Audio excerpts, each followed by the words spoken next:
Versailles, in the summer of 1715, did not gleam as it once did. The gilded mirrors, the polished marble floors, the ceilings, painted with divine scenes, all still stood as symbols of glory. But their shine no longer inspired awe. Something imperceptible had changed. It was as if the palace itself, after decades of playing host to the world's most powerful monarch, had grown tired. The air hung heavier. The servants moved slower. The silence between each court ritual had begun to stretch longer than it should. In the Hall of Mirrors, where kings and ambassadors once trembled beneath the chandeliers, Louis XIV sat hunched in his ornate chair, smaller than anyone remembered, his robe of crimson velvet, embroidered in gold thread, hung loosely over a frame that seemed to have shrunk. The once commanding figure who had marched through campaigns and silenced dissent with a glance now looked like a figure trapped in his own legend, too brittle to stand, too proud to collapse. His eyes, clouded but not blind, watched as courtiers bowed and murmured formalities, pretending not to see what they all saw. Age had begun to take its toll years ago, but now it was no longer a matter of lines on a face or a slower gait. Something deeper was failing, something fundamental. The Sun King, that immortal name spoken with reverence across Europe, was dimming. Each morning, the royal rising ceremony was still carried out. Footmen opened the shutters in practiced rhythm. The royal surgeon stood by, as did the first valet, the Grand Chamberlain, and others, each waiting their turn in the chain of proximity. The king endured it in silence, not because he couldn't speak, but because words had become too heavy. His breath had shortened, his appetite thinned, and the moments of distraction had grown frequent. Sometimes, during the morning preparations, he would suddenly stop and stare at the embroidered canopy above his bed, as if remembering something he had forgotten for years. Or someone. Outside, the gardens still bloomed in perfect symmetry. Fountains danced in marble basins, and peacocks wandered through trimmed hedges. But inside the palace, everything moved as though underwater. Whispers grew bolder in the corners of salons. Rumors of the king's failing health had reached not just Paris, but Madrid, Vienna, and London. Diplomats took careful notes. Rivals waited. The throne of France, occupied for over 7 decades by the same man, was beginning to shake not from revolution, not from rebellion, but from time itself. Louis XIV had spent his life shaping a nation to mirror his will. He had outlived his queen, his heirs, his ministers, even his enemies. He had stood taller than popes, dictated the borders of empires, and made Versailles the heartbeat of civilization. But now, even he could not silence the truth his body was whispering louder with each passing hour. He no longer rode out to the hunting grounds. The royal horses remained in their stalls, untouched saddles collecting dust. The music in the Hall of War had quieted. The operas, once lavish and decadent, became sparse, then vanished altogether. Those who remembered him in his prime leading troops across Flanders. Dazzling courtiers with wit and menace now watched in quiet dread. No one dared say it aloud, but they all knew the end had begun. At night, the king sometimes wandered through the smaller chambers of his private apartments, unable to sleep. He moved slowly, dragging his feet in soft slippers, his cane tapping against stone floors. Servants remained close but silent, following at a respectful distance. On one such night, he paused before a portrait of Queen Maria Theresa. It was the first time in weeks he had spoken without being asked. "I once believed light could not die," he said, almost in a whisper. The servant who heard it said nothing. Louis returned to bed that night without another word. But something had shifted. The next morning, he did not protest when the surgeon checked his pulse twice. He did not complain when the cook sent only broth. He asked no questions about the ambassador from England, whose audience had been postponed again. And when he was dressed for the day, he did not object when they used a smaller wig. The old one no longer fit. Outside, beyond the walls of Versailles, the fields of Ile-de-France baked under the weight of a stagnant sky. The harvest would be poor.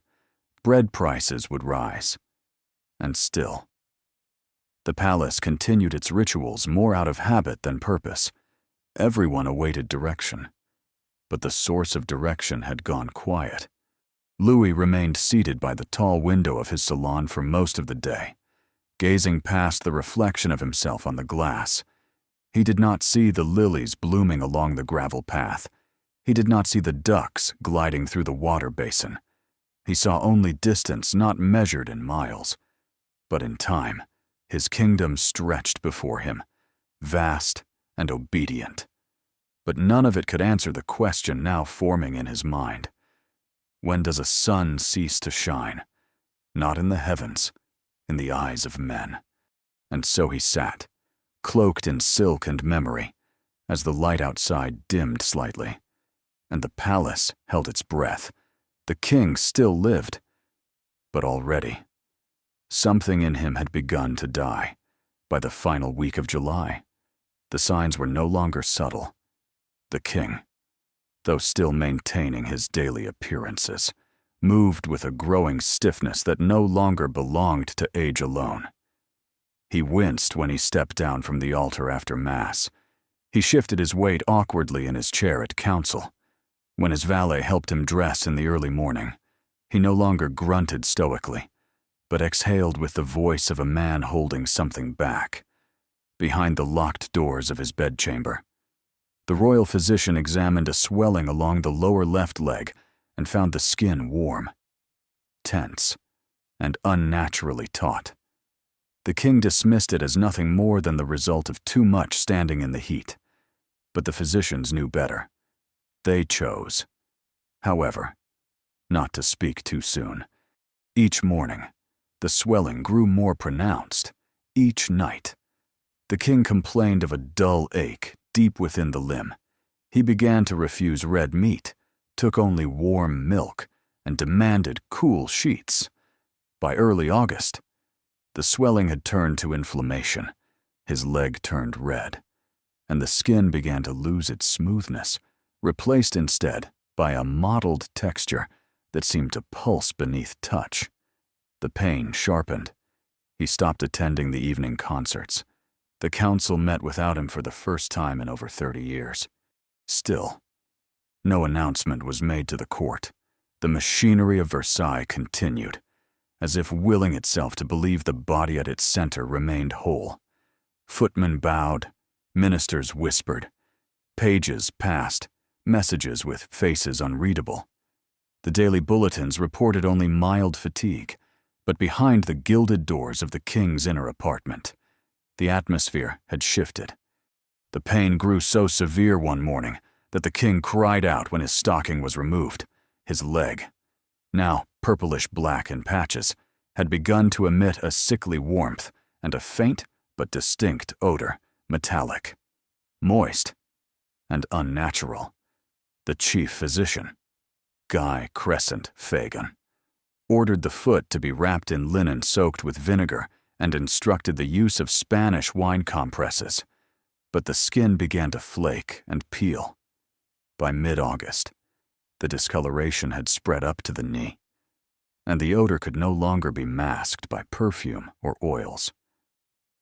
Fagan remained outwardly calm, though his face had paled beneath his powdered wig. The king remained lucid, but his moods had grown volatile. He lashed out when his bed was shifted too suddenly. He once demanded silence so abruptly during a reading that the young reader dropped the book in fright. But even in anger, the king could not hide his weakness. His hands trembled, his voice cracked. He slept sitting up, afraid that lying flat might tighten the pain further. He refused to see the archbishop. He waved away letters from diplomats, Only his youngest great-grandson was allowed near him, a child too young to understand the scent of decay that filled the room. One evening, as he sat beneath the heavy canopy of his bed, the king asked for a mirror. When it was brought, he looked not at his face, but at the leg now wrapped tightly in several layers of linen. He insisted the physician unwrap it. What lay beneath shocked even the staff who had been tending him daily. The skin had turned black in wide blotches, oozing pus through shallow fissures. A vein had burst 2 days earlier and was still seeping. The foot was swollen beyond recognition, the toes barely distinguishable. The stench filled the chamber and lingered in the hallway long after the door had been shut. The mirror slipped from the king's hand and shattered, despite his worsening condition. Louis insisted on holding court. On August 18th, he received the ambassador from Savoy, seated with one leg propped beneath layers of brocade. His eyes were glassy, his face drained of color. He listened, nodded, and replied with rehearsed decorum. The ambassador bowed and left, troubled by what he had seen. The king collapsed moments later. The physician begged him to remain in bed, but Louis refused. The body fails, he muttered, but the crown stands upright. On the 20th, the rot deepened. The limb was no longer just swollen, it was dying. The term gangrene had begun to circulate in whispers among the staff. The stench became unbearable. Servants rotated shifts to avoid staying too long near the bed. The footmen were ordered to burn incense constantly, but the sweet smoke only mingled with the odor, making it worse. Several junior attendants began to feign illness to avoid entering the royal chamber. One valet fainted while changing the linens. Still, no official word was spoken beyond the closed circles of doctors and chamberlains. Fagin consulted his colleagues and proposed the only course left: amputation. But the king, now aware that the disease had spread too far, refused. The pain had begun to radiate beyond the limb, creeping into his hip and lower back. His skin turned cold at the extremities, and his breath took on the dry rasp of internal fever. He spoke less often now. When he did, his words came in fragments, trailing off before the sentence was finished. By August 25th, he could no longer walk. A chair was wheeled into his chamber, lined with soft cushions and draped in silk. But he used it only twice. After that, he chose to remain in bed, propped against pillows, his leg elevated and wrapped. Though the wrappings were changed more for symbolism than effect, the flesh beneath had begun to liquefy. He stopped asking about the affairs of state. He asked instead for quiet, for shade, for cool cloths. The windows were shuttered. The light that once followed his every step had been driven out by the dark shadow crawling up his flesh. The room darkened with it. Candles burned lower. Voices dropped. Even the echo in the chamber seemed to fade, as if the walls themselves recoiled from what was happening within them. Louis XIV had ruled with grandeur, with ritual, with spectacle. Now he lay half-turned toward the wall, his mouth dry, his eyes open but unfocused, his legs still festering beneath royal silks. The man who had built an empire on appearances had become something no silk could conceal, no title could sanctify, no incense could disguise. The rot had not yet reached his heart, but everyone who entered that room could feel it approaching. By the final week of August, the rot had become more than a physical affliction. It had seeped into the air, into the silence between footsteps in the halls of Versailles, into the careful stares of the servants who no longer dared linger in the king's chamber. Every door creaked more slowly. Every curtain seemed heavier. The rot was no longer confined to his leg. It had settled over the entire court like a damp cloth draped across a corpse. Louis still insisted the ceremonies be maintained. At sunrise, the liver continued, though few now entered the king's room with steady breath. Those summoned by duty stood at a respectful distance. Incense burned through the morning hours and through the night.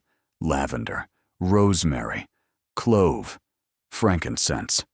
None of them lasted. Beneath every note of sweetness remained the deeper, more intimate stench of a man dying from within. He no longer slept through the night. Between shallow, fractured naps, he would wake suddenly and ask for names that had long since faded from court soldiers who had fallen in the wars of his youth.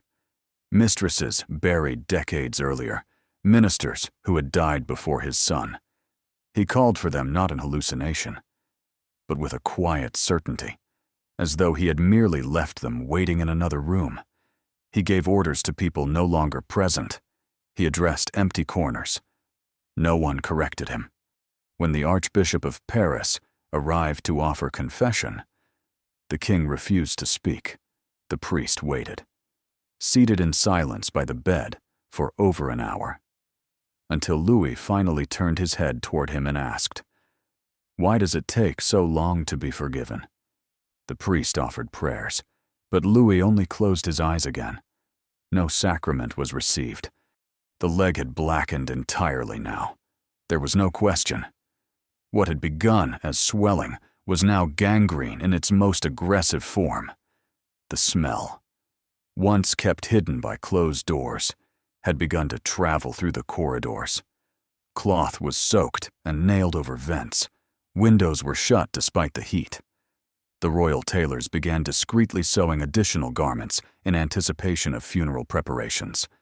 At court, the ministers kept their tone neutral, but the signs were read easily by those who knew where to look. The Duc d'Orléans, long kept at arm's length, now lingered closer to the palace. Foreign ambassadors extended their stays. A few nobles left Versailles under the guise of family business, but traveled to Paris to secure their position should the balance shift. The sun was setting, and everyone could feel it, not in metaphor, but in the tremor behind each passing hour, despite the mounting evidence of his decay. Louis remained committed to the rhythm of kingship. He insisted on reading daily reports. Though his eyesight had dulled, he signed decrees with a hand grown unsteady. Pausing more often to dip the pen, he asked for news of the Spanish succession and approved appointments he could no longer track. His face remained stern in public, even when the sweat rolled down his pale cheeks, even when a tremor ran through his limbs. He carried the crown, even as the body that wore it had begun to collapse. During one audience, he attempted to stand. The effort lasted seconds. His knees gave way, and two attendants rushed forward to keep him from falling entirely. He waved them off, gritted his teeth, and whispered something no one could fully hear. Those closest later claimed he had said, "A throne does not forgive." Word of his deterioration continued to circulate. In Paris, people spoke quietly of it in salons. The pamphleteers had not yet published, but they were writing. The scent of finality was heavy in the air, even among those who had never seen the king in person. In Versailles, the silence grew heavier. Rooms once filled with music and the clang of silver service became quiet. Servants walked faster through the galleries, eyes lowered, voices low. There were no banquets, no laughter, only ritual. On August 28th, the king asked for a portrait to be removed. It was of himself in his youth, dressed in armor, standing triumphantly atop a battlefield cloud. The order was whispered, and no one questioned it. That night, he asked for candlelight to be dimmed. He spoke of shadows falling too quickly. The priests returned, this time with relics. Holy water was sprinkled, though no one dared say last rites aloud. The king stared at the cross in the priest's hand without speaking. His eyes did not flicker. He was neither pleading nor repenting. He had moved beyond that. He was listening not to those in the room, but to something only he could hear. By now, the staff no longer tried to hide the open wounds. The linen stained with blood and pus were changed every hour, then thrown directly into fires. One servant vomited and was reassigned. Only a handful remained inside the chamber for longer than a few minutes at a time. They no longer touched the king's leg. They only kept it wrapped in silk for the sake of his dignity. The tissue beneath no longer held form. The leg had become a cavity black, wet, and caving inwards. The king stopped asking for news. He stopped acknowledging visitors, the names of his children, grandchildren, and those long dead came in waves through the night, spoken without rhythm or explanation. On the morning of August 30th, he turned to Fagan and said simply, "I hear them now," when asked who. He did not answer. Outside the palace walls, the trees began to yellow, the heat lifted, the wind changed. Autumn pressed its fingers across the gardens of Versailles. The statues did not move. The fountains continued to play. But those who walked the gravel paths now did so in silence. The air had changed. It no longer belonged to a king. It belonged to something else, something waiting, and in the chamber behind the velvet curtain. Louis XIV lay still, his breathing shallow, his lips dry, his leg rotting beneath the weight of all he had built. On the night of August 30th, a stillness unlike any before settled over Versailles. The torchlight in the galleries burned lower. The great marble halls echoed emptier. No visitors remained. No pages whispered at chamber doors. Outside, the air had cooled just enough to allow the windows to be cracked open. But even the wind seemed hesitant to enter, inside the royal apartment. Time no longer followed the rhythm of clocks. It followed the breath of the king. Louis had not spoken in hours. His eyes were open but unblinking, staring past the canopy of his bed, through the flickering shadows cast by the fire, every few minutes. His chest rose in shallow intervals, followed by long pauses that made the attendants look to one another in silent fear. The gangrene had advanced into his hip. His abdomen had begun to swell. The skin beneath his ribcage had turned grayish-green, and his lower body was beyond sensation. There was no more pain, only weight. No words came, only air. Fagan and the other physicians no longer argued. They moved with solemn efficiency, not to treat, but to delay what could no longer be stopped. Linen bandages soaked through within minutes. Fresh ones were applied, more for appearance than healing. They no longer spoke to the king unless he initiated, and he had not for some time. His mouth remained half open, lips cracked, tongue dry and curled inward. Water was placed on his tongue with a cloth, but he could not swallow. The priests returned in full vestments. The chamber was sealed. Candles were lit at all four corners of the bed. Latin prayers echoed against the tapestries. Relics were placed beneath his pillow. The golden crucifix rested near his hand, but he did not grasp it. He no longer moved. His fingers remained splayed open, palms exposed, as if releasing everything he had once held. Through the door, his great-grandson was brought in. The child stood beside the bed, too young to comprehend what he was seeing. His governess knelt behind him, whispering into his ear. But the boy said nothing. Louis did not look at him. He did not look at anyone. His gaze remained fixed on a point no one else could find. The child's small hand was placed gently on the king's arm. There was no reaction.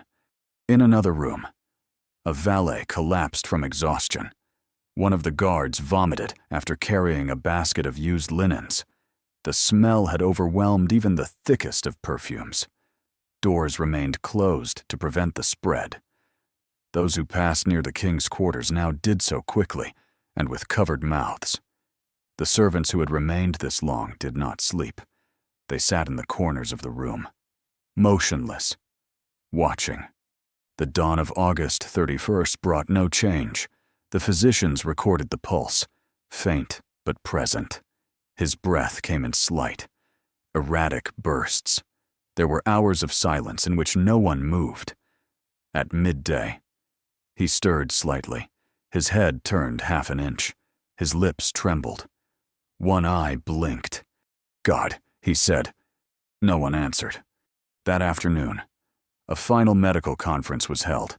It lasted only minutes. The consensus was simple. No intervention remained. All formal treatment ceased. The cardinal was summoned again for final rites. This time, Louis accepted. The liturgy was spoken. The responses given by those around him. His lips moved in imitation, though no sound followed. Later that night, the fire in the hearth was reduced to embers. The candles had melted into pools of wax. The chamber smelled of clove and rot, frankincense and bodily decay.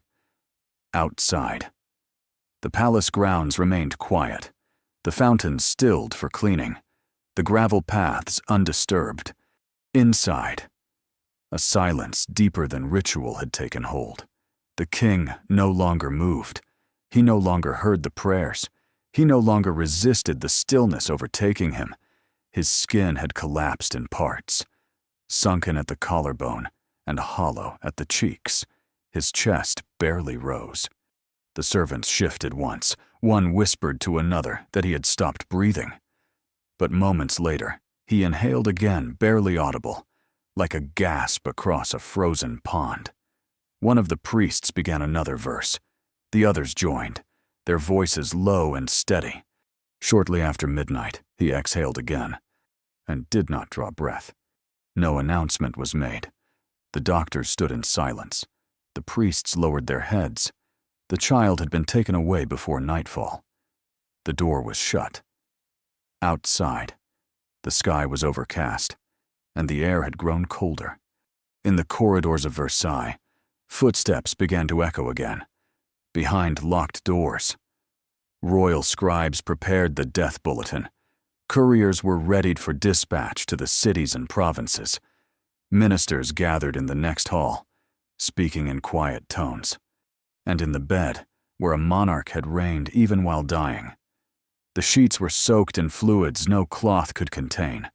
The scent would take days to fade. The body had to be removed before morning. The embalmer had already refused to begin without additional assistance. No one spoke of glory. No one recited poetry. The king who had called himself the sun was dead, and his room smelled of smoke, blood, and vinegar. The throne had been passed, but the crown still lay on the table, untouched. The morning of September 1715 began with no trumpet, no decree, no public mourning. The sun rose over the eastern wing of Versailles, as it always had, pale and indifferent. The king's body remained untouched for several hours, resting where he had died. The embalmers arrived late.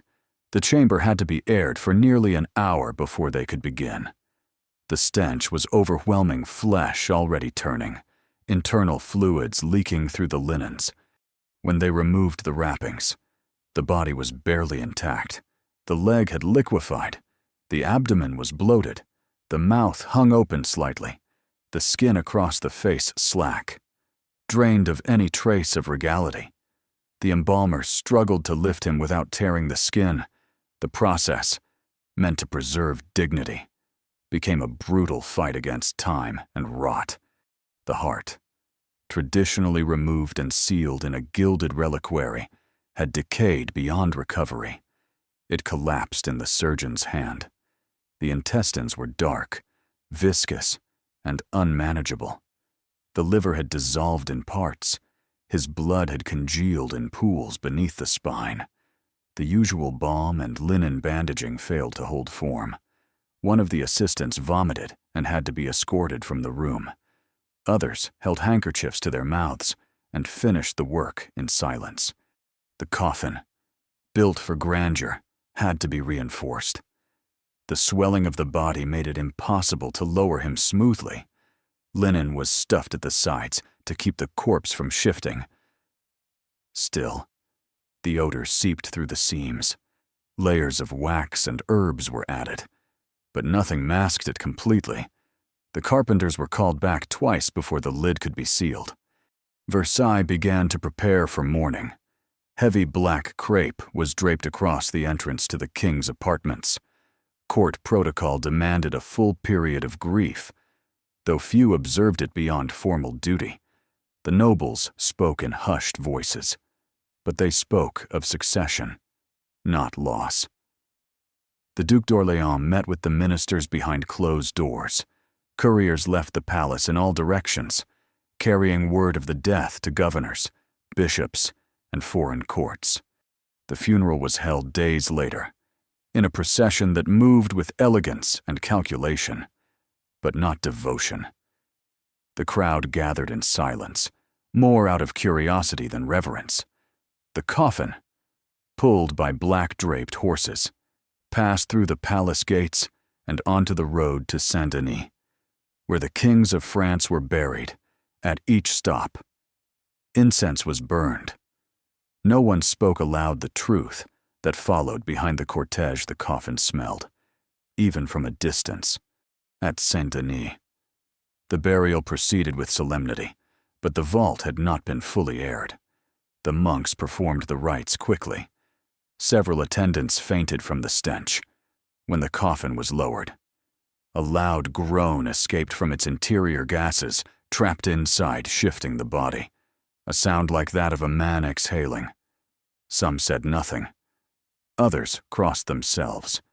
No one looked directly at the coffin as it disappeared into the stone floor. When the vault was sealed, the air in the crypt cleared only slightly. The monks returned to their chambers. The doors closed behind them. Versailles, meanwhile, began its slow transformation. The royal rooms were stripped and washed with vinegar. Drapes were burned, rugs discarded, furniture removed. Despite it all, the odor lingered. It remained embedded in the stone, in the tapestries, in the memory of those who had stayed behind. Within weeks, the court returned to a state of routine. The child king. Louis XV was too young to rule. A regency was established. Power shifted behind a curtain of polished formality. But the illusion had cracked. Those who had witnessed the death, who had smelled it, heard it, touched it, understood something had changed. The Sun King, long considered divine, had decayed like any other man, not faster, not slower, just more visibly. The myth did not vanish, but it became hollow. Portraits still hung in salons, statues remained in their niches, but the voice that once commanded armies and silenced opposition had faded into a groan from a sealed coffin. And though the rituals of monarchy continued, a question now lay unspoken in every chamber: if even the most absolute king could rot in his robes. What, then, was sacred? The years moved forward. Versailles became lighter, more decorative. The austere dignity of Louis XIV gave way to painted ceilings of cherubs and flowers, but beneath the surface, something darker remained. Servants still claimed to smell decay in certain rooms during storms. A shadow seemed to gather under the mirrors when the light changed. Some believed it was imagination. Others remembered too well. The legacy of Louis XIV would be debated by scholars and politicians. His wars, his grandeur, his cruelty, his vision, all measured and remeasured by future generations. But none of it would erase what happened in those final weeks. Not the tapestries, not the marble, not the gilded ceilings. The man who called himself the sun died in darkness, surrounded by cloth and silence, beneath a sky that did not change. His power faded not in battle, but in a bed soaked in fluids. with incense masking the truth of flesh. The world moved on, but the chamber where he died remained closed for months, and no one ever lit a fire there again.